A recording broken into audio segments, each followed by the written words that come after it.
20 times as many new cases per 100,000 people. It's moving like wildfire through the unvaccinated community. And it's heartbreaking, particularly because it's preventable. That's why we're doing everything we can to get more people vaccinated. And we're seeing real results. In the past 2 weeks, we've seen a 55% increase in the average number of new people getting vaccinated every day. In the last 7 days alone, nearly 3 million Americans have gotten their first shot. That's the highest 7-day total in a month. Importantly, over the past 2 weeks, the 8 states with the highest current case rates have seen a doubling of the number of people newly vaccinated each day. The message is getting through, apparently. Louisiana has seen a 212% increase in the average number of newly vaccinated people in that state per day, going from 3,600 to over 11,000 people vaccinated per day. Arkansas is up 99%. Mississippi is up 125%. Alabama is up 186%, going from 3,200 to 9,150 people vaccinated per day. This will make a big difference. These are encouraging signs. We have to continue our aggressive efforts to vaccinate the unvaccinated. Last week, I announced additional steps to incentivize Americans to get vaccinated, including calling on states to offer $100 for anyone willing to step up and get a vaccination shot. You know, and already Minnesota and New Mexico have done that. North Carolina announced its $100 incentive today. Places that have offered the $100. That'd be really good. I'd go back and get vaccinated 3 times. But all kidding aside, offered the $100 to get vaccination have seen an uptick of 25% in daily vaccination rates. We also announced that small and medium-sized businesses will be fully reimbursed for offering paid time off for their employees to get vaccinated, and for them to take a child or a parent to get vaccinated. And I announced some tough, sometimes unpopular steps to keep people safe and our economy strong. All federal workers must report their vaccination status or be subject to strict requirements. Any federal worker who does not attest to their vaccination status or is not vaccinated will be required to mask no matter where they work, test 1 to 2 a week, socially distance, and generally will not be allowed to travel for work. I directed my administration to take steps to apply similar standards to all federal contractors. If you want to do business with the federal government, get your workers vaccinated. I also directed the Pentagon to look at adding COVID-19 to the list of vaccinations that are required for our troops, because others are required. I approved the Department of Veterans Affairs to require doctors, nurses, and other healthcare workers who care for our veterans to be vaccinated. And the good news is that now many are following the federal government's lead. In the past several days, states and local officials have come out to impose similar vaccination mandates. And the private sector is stepping up as well. Even Fox has vaccination requirements. I want to thank Walmart, Google, Netflix, Disney, Tyson Foods for their recent actions requiring vaccination for employees.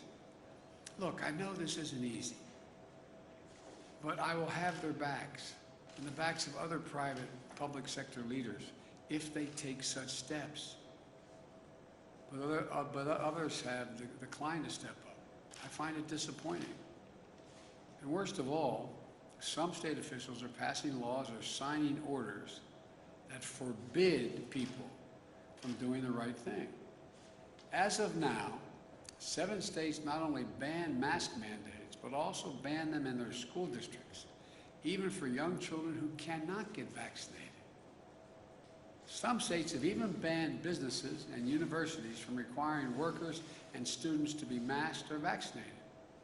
And the most extreme of those measures is like the one in Texas that says state universities or community colleges could be fined if it allows a teacher to ask her unvaccinated students to wear a mask?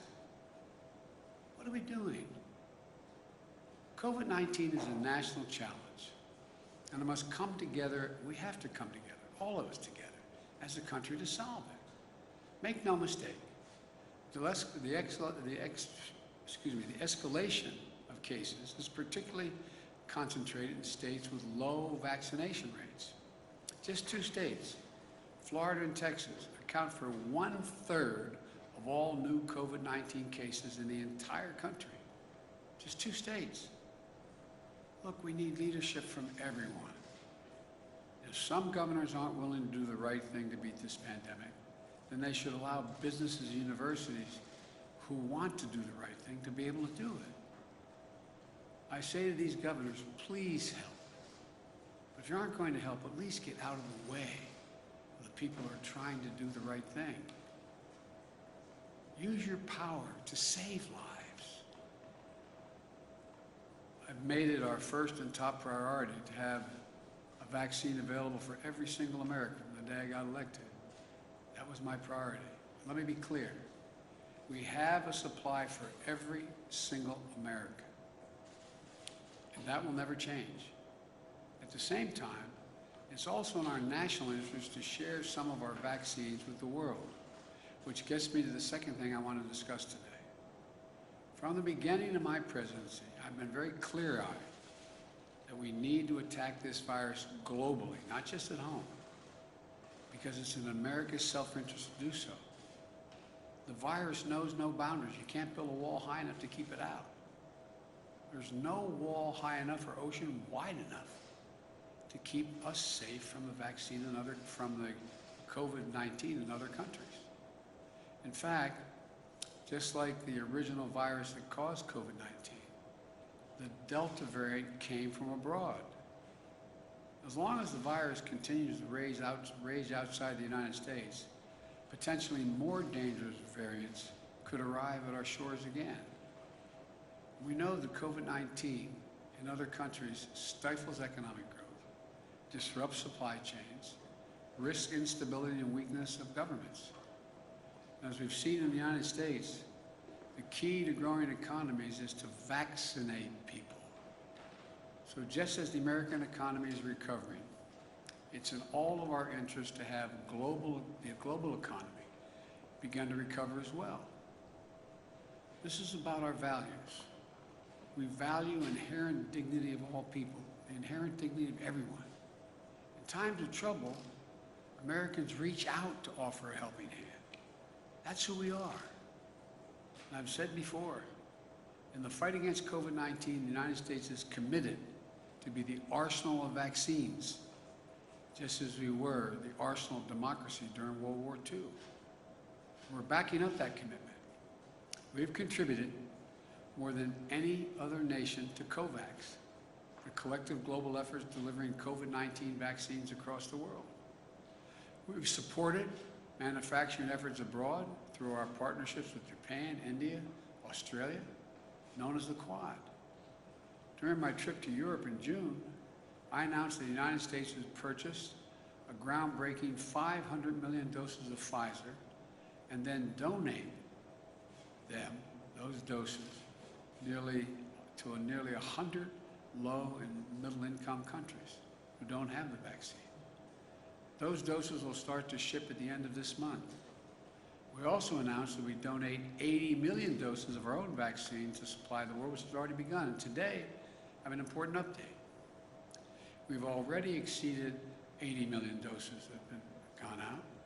As of today, the United States has shipped over 110 million doses of U.S. vaccines to 65 countries that are among the hardest hit in the world. Let me say it again. As of today, we have shipped over 110 million doses to 65 nations. According to the United Nations, this is more than the donations of all 24 countries that have donated any vaccine to other countries, including China and Russia, all those nations combined. These vaccine donations from America are free. We're not selling them. There are no demands, no conditions, no coercion attached. And there's no favoritism and no strings attached. We're doing this to save lives and to end this pandemic. That's it. In fact, we're donating vaccines to countries that have real issues we have real issues with. And we'll continue to give tens of millions of the doses away across the summer and work to increase U.S. manufacturing and manufacturing of vaccines around the world as well. And it's not just vaccines. We're continuing to provide countries with, in need with more testing, protective equipment, and personnel to stem the surge of the virus. We've done it in India and elsewhere. Let me close with this. I've said before, in the race for the 21st century between democracy and autocracies, we need to prove that democracies can deliver. And the democracies of the world are looking to America to lead again in two ways. First, to demonstrate we can control this virus at home. And second, to show we can help address it around the world. Vaccinate America and help vaccinate the world.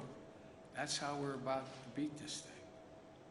We're always going to have enough doses for every American who wants one. Our work in donating vaccines to the world is about America following through on our promises and delivering what we say we'll deliver. And showing how American science and technology, American business and academia, and our government can all work together. Above all, it's proving democracies can deliver. And yet again, that America is back leading the world, not by the example of our power, but by the power of our example. We still have a lot of work to do. So if you're unvaccinated, please, please, please get the shot. But just don't take it from me. Just read the news. Listen to the voices of the unvaccinated patients in the hospital. They're spending the most powerful message to their families and everyone around the world. A powerful message to everybody. As they're lying in bed, many dying from COVID-19, they're asking, Doc, can I get the vaccine? The doctors have to look them down and say, no, sorry, it's too late. Right now, too many people are dying. We're watching a loved one dying and saying, if I just got vaccinated, if I just. Folks, this isn't about politics.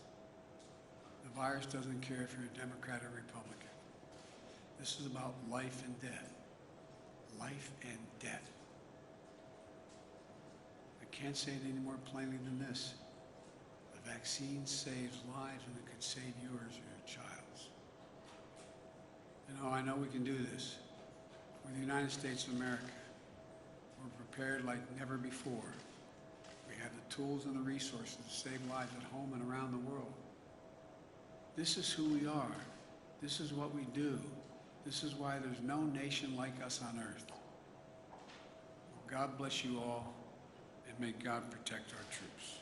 Now I'll take a few questions. Mr. President, I have a question for you on coronavirus, but first I'd like to start with the news of the day, given back in March you said that if the investigation confirmed the allegations against Governor Cuomo, then he should resign. So will you now call on him to resign, given the investigators said the 11 women were credible? I stand by that statement. Are you now calling on him to resign? Yes. And if he doesn't resign, do you believe he should be impeached and removed from office? Let's take one thing at a time here. I think he should resign. I understand that the state legislature may decide to impeach. I don't know that for a fact. I've not read all that data.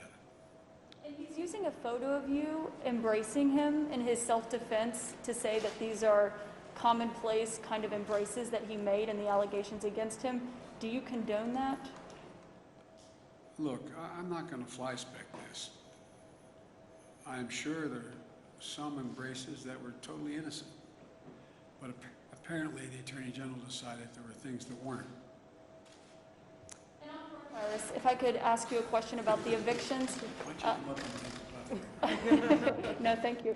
On the evictions and the moratorium that lapsed on Saturday night, what is your strategy to prevent potentially millions of people from being evicted from their homes, given what we are told your administration is considering a targeted moratorium is likely to face legal challenges? Any call for a moratorium based on the Supreme Court recent decision is likely to face obstacles. I've indicated to the CDC I'd like them to look at other alternatives than the one that is in power in existence, which the court has declared they're not going to allow to continue. And the CDC will have something to announce to you in the next hour to 2 hours.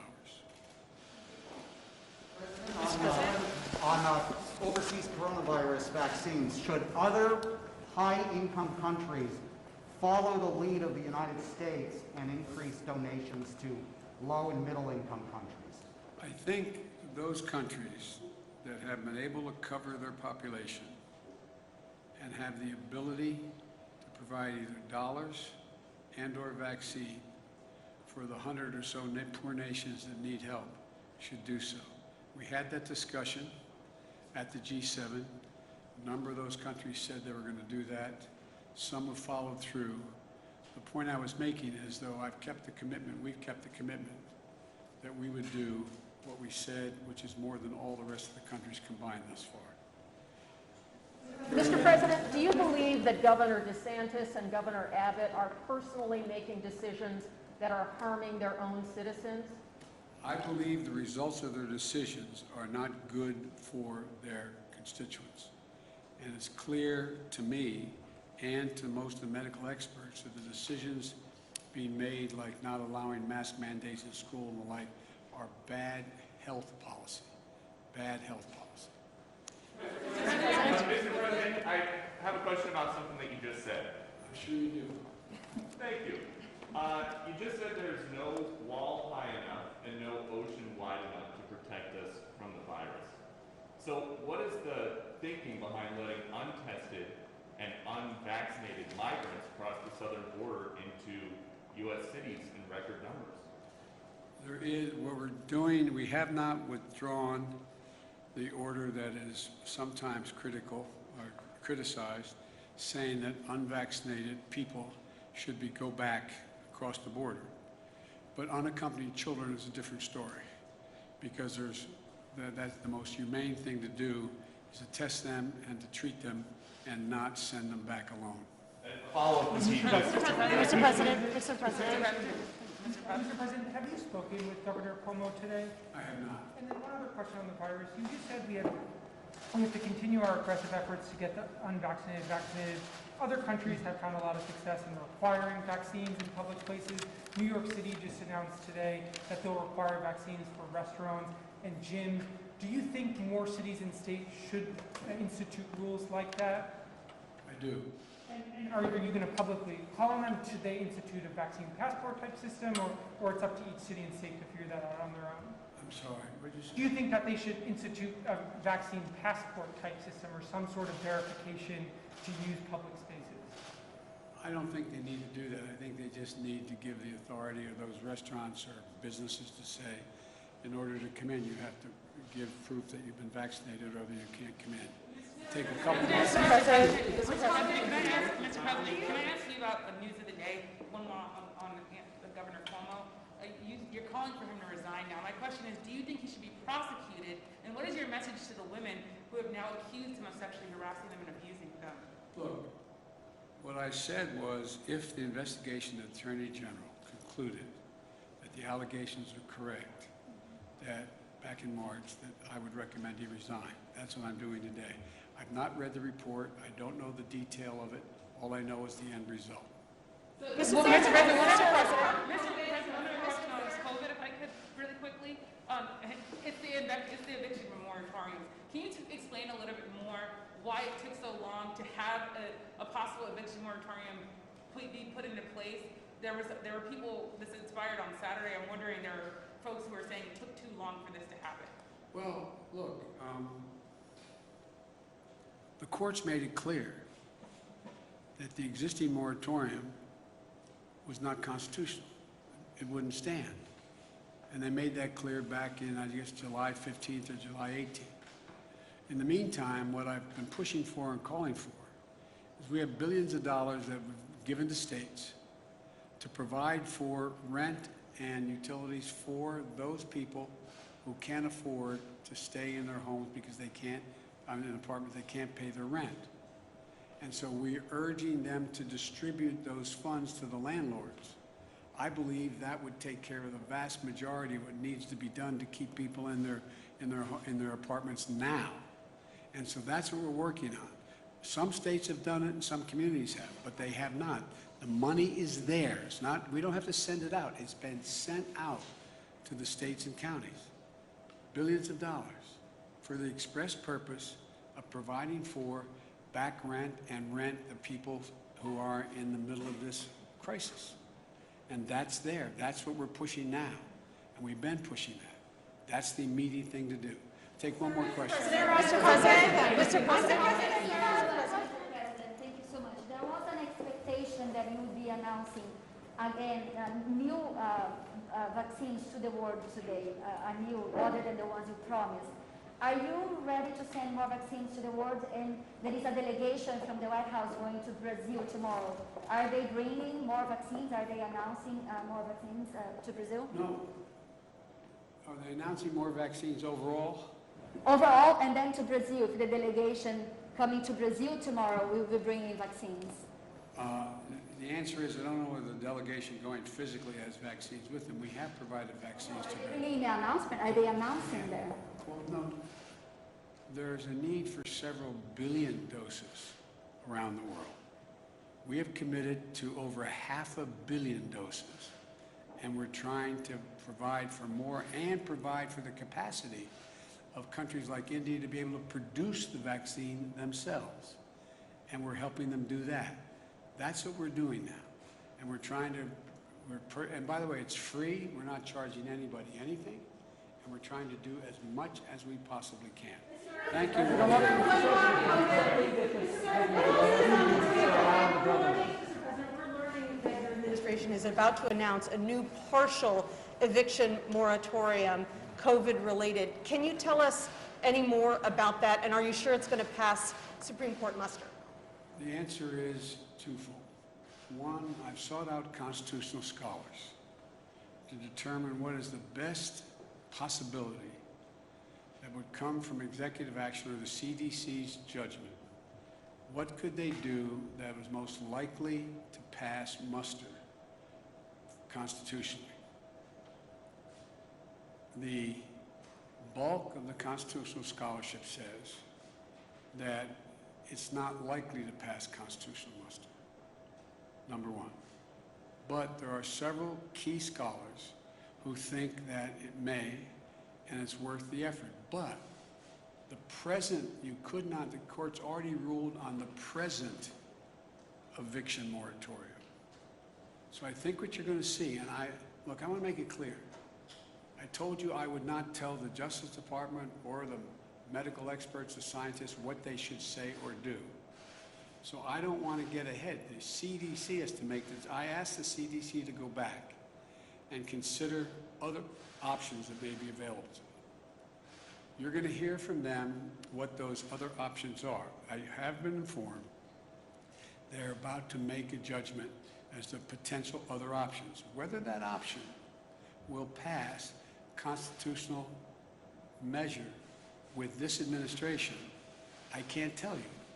I don't know. There are a few scholars who say it will, and others who say it's not likely to. But at a minimum, by the time it gets litigated, we'll probably give some additional time while we're getting that $45 billion out to people who are, in fact, behind in the rent and don't have the money. That's why it was passed in the act that we passed in the beginning of my administration, and it went to the states. We were under the impression that the states were moving this money out relatively rapidly. So, for example, if I'm in an apartment, if you're in an apartment, and you're behind on 4 or 5 months rent, and let's say your rent is $2,000 a month, I'm just making this up out of the blue, and you're behind, you need $10,000 to catch up. Hardly anybody has that $10,000. But there's money that the states have that can give to the landlord that $10,000 to the back rent. The future rent, it's unlikely, at least the hope is, since they have been made whole to that point that they'd be inclined, because the economy is growing, inclined not to throw someone out in the street, keep that person, no guarantee, keep that person in the apartment, keep the kids in the same school district, and count on being able to have the opportunity for that person to be able, who may now be employed, to pay their rent. But in the meantime, I've asked that, is there any safety valve we can put in? And it's the one I explained to you. Again, CDC will announce that and the details of exactly how it works. I'm not telling, I told them I want them to take a look. I didn't tell them what they had to do. And my hope is it's going to be a new moratorium that in some way, and I'm not going to announce it now, let them announce it, in some way covers close to 90% of the American people who are renters. And so that's all I can tell you now. Thank you very much. What's the difference? Because it's a, let them explain that to you, okay? I don't want to get too far. Thank you. President, is COVAX doing enough to get shots in arms?